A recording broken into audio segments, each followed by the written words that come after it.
할렐루야. 오늘은 가스펠 프로젝트 구약 2권 11번째 시간입니다. 우리는 오늘 레위기 5장 1절에서 13절의 말씀을 통해 레위기에 등장하는 5가지 제사 중에 네 번째 제사인 속죄제에 대해서 함께 살펴보겠습니다. 먼저 오늘 본문 말씀을 함께 소리내어 읽어보겠습니다. 만일 누구든지 저주하는 소리를 듣고서도 증인이 되어 그가 본 것이나 알고 있는 것을 알리지 아니하면 그는 자기의 죄를 져야 할 것이요 그 허물이 그에게로 돌아갈 것이며, 만일 누구든지 부정한 것들 곧 부정한 들짐승의 사체나 부정한 가축의 사체나 부정한 곤충의 사체를 만졌으면 부지중이라고 할지라도 그 몸이 더러워져서 허물이 있을 것이요, 만일 부지 중에 어떤 사람의 부정에 닿았는데 그 사람의 부정이 어떠한 부정이든지 그것을 깨달을 때에는 허물이 있을 것이요, 만일 누구든지 입술로 맹세하여 악한 일이든지 선한 일이든지 하리라고 함부로 말하면 그 사람이 함부로 말하여 맹세한 것이 무엇이든지 그가 깨닫지 못하다가 그것을 깨닫게 되었을 때에는 그 중 하나에 그에게 허물이 있을 것이니, 이 중 하나에 허물이 있을 때에는 아무 일에 잘못하였노라 자복하고 그 잘못으로 말미암아 여호와께 속죄제를 드리되 양떼의 암컷 어린 양이나 염소를 끌어다가 속죄제를 드릴 것이요, 제사장은 그의 허물을 위하여 속죄할지니라. 만일 그의 힘이 어린 양을 바치는 데에 미치지 못하면 그가 지은 죄를 속죄하기 위하여 산비둘기 2마리나 집비둘기 새끼 2마리를 여호와께로 가져가되, 하나는 속죄제물을 삼고 하나는 번제물을 삼아 제사장에게로 가져갈 것이요, 제사장은 그 속죄제물을 먼저 드리되 그 머리를 목에서 비틀어 끊고 몸은 아주 쪼개지 말며 그 속죄제물의 피를 제단 곁에 뿌리고 그 남은 피는 제단 밑에 흘릴지니 이는 속죄제요, 그 다음 것은 규례대로 번제를 드릴지니 제사장이 그의 잘못을 위하여 속죄한즉 그가 사함을 받으리라. 만일 그의 손이 산비둘기 2마리나 집비둘기 2마리에도 미치지 못하면 그의 범죄로 말미암아 고운 가루 10분의 1 에바를 예물로 가져다가 속죄제물로 드리되, 이는 속죄제인즉 그 위에 기름을 붓지 말며 유향을 놓지 말고 그것을 제사장에게로 가져갈 것이요, 제사장은 그것을 기념물로 한 움큼을 가져다가 제단 위 여호와의 화제물 위에서 불사를 지니 이는 속죄제라. 제사장이 그가 이 중에서 하나를 범하여 얻은 허물을 위하여 속죄한즉 그가 사함을 받으리라. 그 나머지는 소제물같이 제사장에게 돌릴지니라. 아멘. 오늘 저희가 레위기 5장 1절에서 13절의 말씀을 통해 레위기에 등장하는 5대 제사 중에 속죄 제사에 대해서 함께 살펴보았는데요. 이 속죄 제사는 하나님께 어떠한 잘못을 하게 되었을 때 그 잘못을 용서받기 위해 드리는 제사, 죄를 용서받기 위해 드리는 제사가 속죄 제사입니다. 이 속죄 제사에 대한 내용을 함께 살펴보기 전에 저의 사례를 여러분과 함께 나누고 이 본문으로 들어가면 좋을 것 같습니다. 제목에 나와 있는 것처럼 제가 고발을 당했던 이야기입니다. 제가 이번 여름 수련회를 준비하면서 여름 수련회 때 우리가 함께 하나님께 찬양 드릴 찬양곡을 하나의 영상으로 묶어서 유튜브에 게시한 적이 있습니다. 이렇게 영상을 게시하고 좋은 마음으로 선생님들과 학생들에게 유튜브 링크를 나누며 함께 찬양을 듣고 은혜로 수련회를 준비하자고 얘기하던 중에 얼마 지나지 않아서 저에게 이런 메일이 도착했습니다. 제가 이 메일을 받고 깜짝 놀란 이유는 이 메일 속에서 이런 내용이 담겨 있었기 때문입니다. 바로 제가 올린 영상 속에서 저작권 침해 신고를 당한 것입니다. 제가 올렸던 영상은 12가지의 찬양을 하나로 묶어서 영상으로 올린 것인데, 이 영상 속의 찬양이 바로 저작권 침해 신고를 당한 것입니다.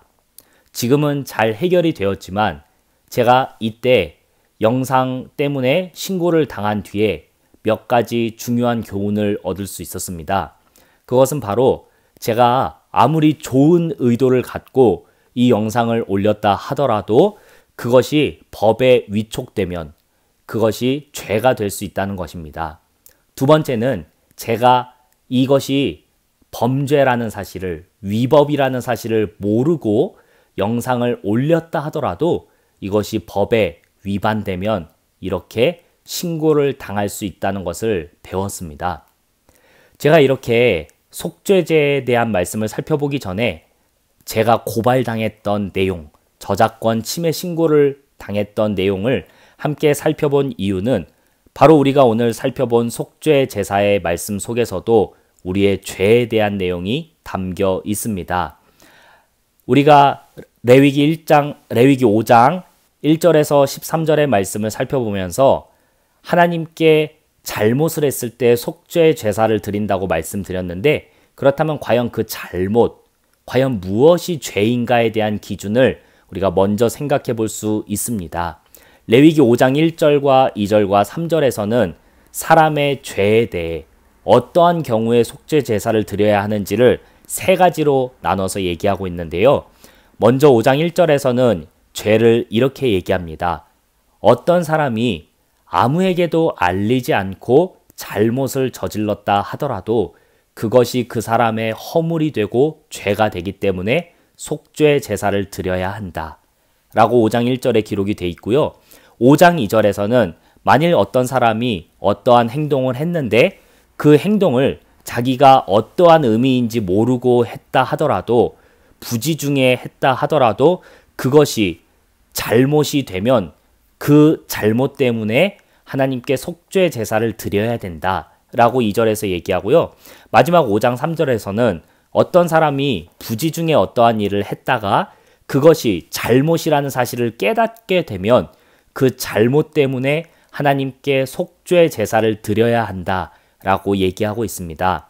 즉 5장 1, 2, 3절에서는 아무에게도 말하지 않은 나의 죄가 있더라 하더라도 그것이 하나님께 속죄 제사를 드려야 하는 이유가 되고, 또 내가 어떠한 행동을 모르고 했다 하더라도 그것이 죄가 될 수 있고, 어떠한 행동을 했을 때 그것이 죄라는 것을 깨달으면 그 때문에 하나님께 속죄의 제사를 드려야 된다고 우리가 5장 1, 2, 3절을 통해 알 수 있습니다. 자, 이렇게 보면은 죄라는 것이 참 대단하고 죄라는 것에서 우리가 자유하기가 어렵겠다라고 생각할 수 있습니다.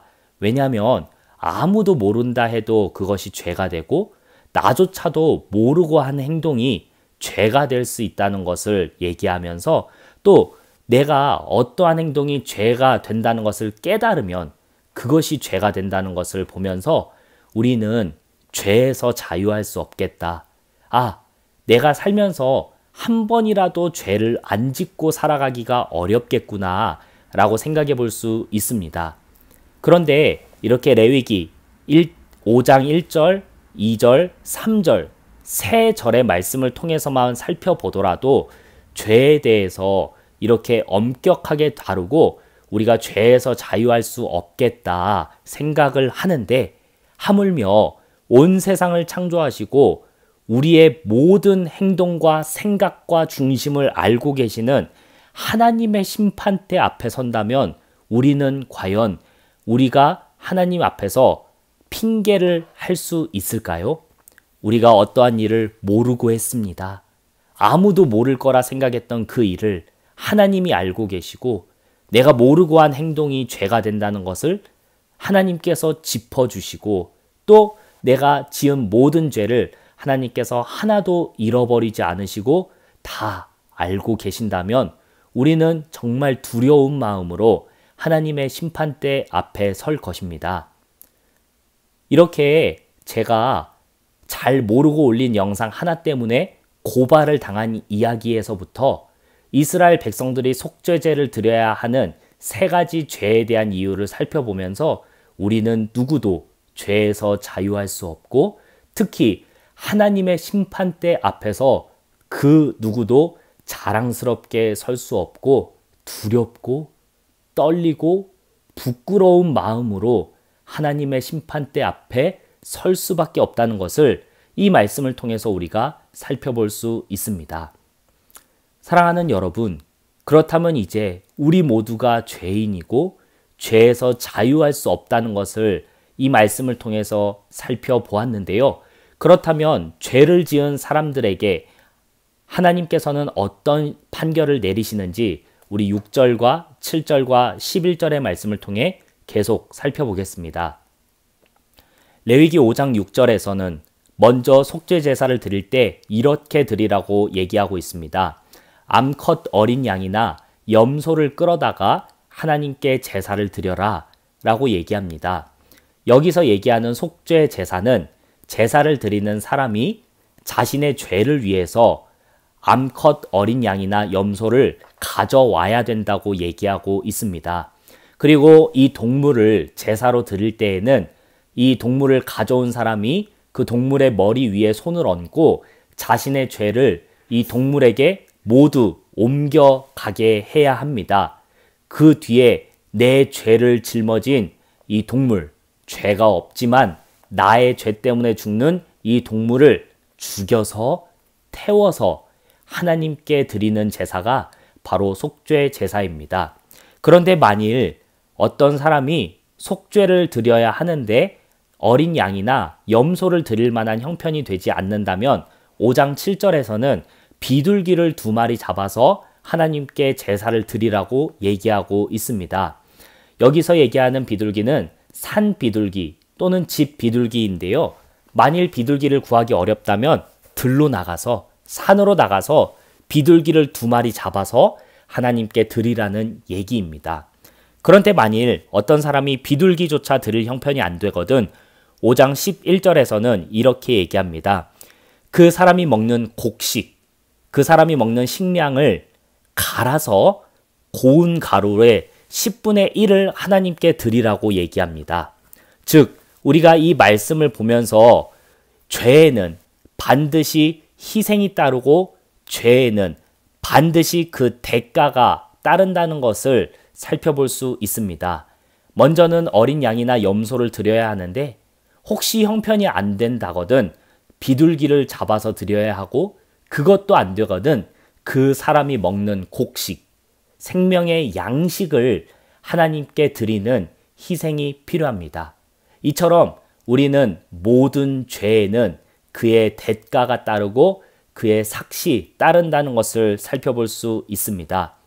그래서 우리는 이 죄에 대한 판결을 살펴보면서 로마서 6장 23절의 말씀을 떠올리며 죄의 값은, 죄의 삭은 사망이라는 것을 생각해 볼 수 있습니다. 나의 죄 때문에 염소나 양이 죽어야 하고 비둘기가 죽어야 하며 때로는 그것조차 없을 때에는 내가 먹는 생명의 양식인 곡식을 태워서 하나님께 드려야만 했습니다. 자, 이렇게 우리가 죄의 값은 사망이고 죄의 삭은 사망이라는 것을 살펴보면서 우리는 자유할 수 없는 이 죄에서 벗어나기 위해서 반드시 어떠한 생명의 대가를 치러야 한다는 것을 알 수 있습니다. 그런데 우리의 어떠한 죄, 거짓말을 하거나 도둑질을 하거나 다른 사람에게 피해를 입히거나 또는 음란한 행위를 하는 이러한 죄들에 대해서는 동물을 죽여서 하나님께 그 죄를 용서받을 수 있지만 죄인인 우리의 자신, 죄인인 우리 자신을 용서받기 위한 제사, 그 생명의 희생은 바로 우리 자신이 죽어야만 가능한 것입니다. 그런데 하나님께서는 우리를 사랑하시고 우리를 구원하시기 위해서 예수 그리스도를 보내주셨습니다. 그리고 예수님께서 우리에게 요한복음 5장 24절에서 이렇게 말씀하셨습니다. 내가 진실로 진실로 너희에게 이르노니 내 말을 듣고 또 나 보내신 이를 믿는 자는 영생을 얻었고 심판에 이르지 아니하나니 사망에서 생명으로 옮겨졌느니라. 아멘. 우리가 요한복음 5장 24절을 통해서 우리가 이제 구원받을 수 있는 것은 염소의 피나 양의 피, 비둘기의 피 또는 곡식을 하나님께 드려서 구원을 받는 것이 아니라 바로 날 위해 피 흘려주신 예수 그리스도의 피를 믿는 것만이 우리가 사망에서 생명으로 옮겨질 수 있는 길이라는 것을 이 말씀을 통해서 우리가 살펴볼 수 있습니다. 사랑하는 여러분, 우리가 오늘 말씀을 통해 속죄 제사에 대해서 살펴보고 있는데요. 이렇게 우리의 속죄를 위해서는 반드시 우리 자신이 죽어야 되는데 우리 자신이 아니라 죄 없는 예수 그리스도께서 죽으심으로 이제 예수님을 나의 구원자요, 나의 주인이요, 하나님의 아들로 믿는 모든 사람들이 구원을 받게 되었다는 이 놀랍고 감사한 말씀을 함께 살펴보게 되었습니다. 자, 그런데 이렇게 감사한 말씀을 우리가 함께 살펴본 뒤에 이제 내 안에 나를 구원하신 예수님의 피가 흐르고 있구나. 나는 예수님 덕분에 다시 태어났구나. 이렇게 생각하며 귀하게 살아야 되는데 사실 이 사실을 가장 싫어하는 것이 사탄입니다. 그래서 사탄은 우리를 다시 죄로 돌아가게 하려 합니다. 우리가 예수 그리스도의 피로 구원을 받고 거듭났지만 우리의 육체를 갖고 사는 날 동안에 우리의 몸은 자꾸 죄로 돌아가려는 성품과 습성을 갖고 있습니다. 그래서 사탄은 우리의 마음속 깊은 곳에 있는 이 죄악된 마음으로 자꾸 돌아가도록 우리를 미혹합니다. 그리고 사탄은 또한 우리의 믿음을 흔들어서 하나님께서 우리를 사랑하시고 예수님께서 우리를 구원하셨다는 그 사실을 흔들어서 믿지 못하게 합니다. 마지막으로 사탄은 우리를 자기 멋대로 살도록 우리를 미혹하여서 우리가 하나님의 말씀을 보지 못하고 하나님의 사랑을 보지 못하게 합니다. 오늘날 우리 가운데 있는 많은 것들이 하나님의 말씀을 보지 못하게 하고 하나님과 친밀한 시간을 갖지 못하도록 우리의 시간과 우리의 에너지와 우리의 생각을 빼앗아 가고 있는데 이것은 바로 사탄이 우리를 미혹하여서 하나님의 자녀인 우리를 흔들려는 계략인 것을 우리가 이 말씀을 통해서 생각해 보아야 할 것입니다. 그렇다면 우리는 예수 그리스도의 피로 새로운 생명을 얻게 되었는데 우리는 어떻게 살아갈 수 있을까요? 먼저 우리는 이 사실을 깨달을 수 있습니다. 이제 우리의 안에는 나의 죄악된 피가 흐를 뿐만 아니라 바로 예수 그리스도의 피가 흐르고 있다는 사실입니다. 예수님께서 날 위해 죽으셨다는 그 사실을 믿는 우리 안에는 이제 예수님의 피가 흐르고 있어서 우리는 새로운 사람이 되었습니다. 그것을 세 글자로 거듭났다 라고 얘기하는 것입니다. 그리고 사탄이 우리의 믿음을 흔들어서 우리를 시험에 들게 하려고 할 때에 우리는 이제 하나님께서 나를 사랑하셔서 예수님을 보내주셨다는 사실을 믿음으로 변함없는 하나님의 사랑을 늘 마음에 새긴 채 살아갈 수 있을 것입니다. 마지막으로 사탄은 우리를 우리의 멋대로, 우리의 마음대로 살아가도록 미혹하지만 이제 우리의 안에 예수 그리스도의 피가 흐르고 있기 때문에 이제 우리의 삶에는 변함없는 하나님의 사랑이 함께 하시기 때문에 이제 우리는 예수님을 닮은 거룩한 사람으로 살아갈 힘이 생기게 된 것입니다. 사랑하는 여러분, 오늘 우리가 레위기 5장 1절에서 13절의 말씀을 통해 속죄 제사에 대한 이야기를 살펴보았는데요. 오늘 말씀을 5가지로 정리하면서 말씀을 마치겠습니다. 먼저 첫 번째로 우리는 속죄 제사 또는 속건 제사를 통해서 우리 모두가 죄인이라는 사실을 알 수 있었습니다. 우리 누구도 죄로부터 자유할 수 없었다는 것을 레위기 5장 1, 2, 3절의 말씀을 통해서 살펴보았고요. 모든 죄인은 반드시 죄값을 치러야 한다는 것을 레위기 5장 6절과 7절과 11절에서 살펴보았습니다. 그리고 로마서 6장 23절의 말씀을 통해 모든 죄의 값은 사망이라는 것을 우리가 말씀을 통해 살펴보았습니다. 죄의 크기의 문제가 아니라 모든 죄의 값은 사망입니다.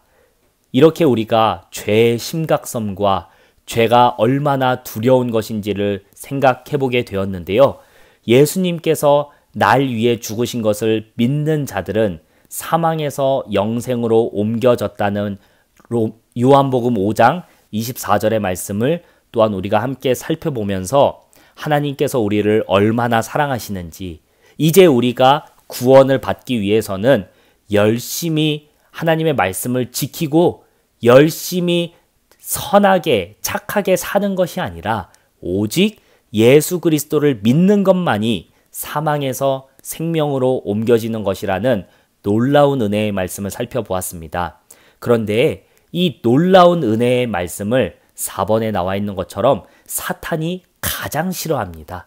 사탄이 이 사실을 믿지 못하도록 우리를 흔들고 우리의 시간을 뺏고 우리의 생각을 뺏고 우리의 에너지를 빼앗아서 하나님의 말씀을 보지 못하게 합니다. 하지만 사랑하는 여러분, 우리가 오늘 레위기의 말씀을 통해 하나님께서 우리를 구원하시기 위해 흠없는 예수 그리스도의 피를 속죄 제물로 삼으셔서 우리를 구원하셨다는 사실을 알게 되었으니 이제 하나님께서 사랑하시는 내가 되기 위하여서 말씀과 기도로 무장하여서 우리를 넘어뜨리려는 사단의 계략에 넘어지지 않고 날마다 하나님과 동행하는 하나님의 자녀들이 모두 될 수 있길 간절히 소망하면서 영상을 마치겠습니다. 지금까지 영상을 함께 시청해 주셔서 감사합니다.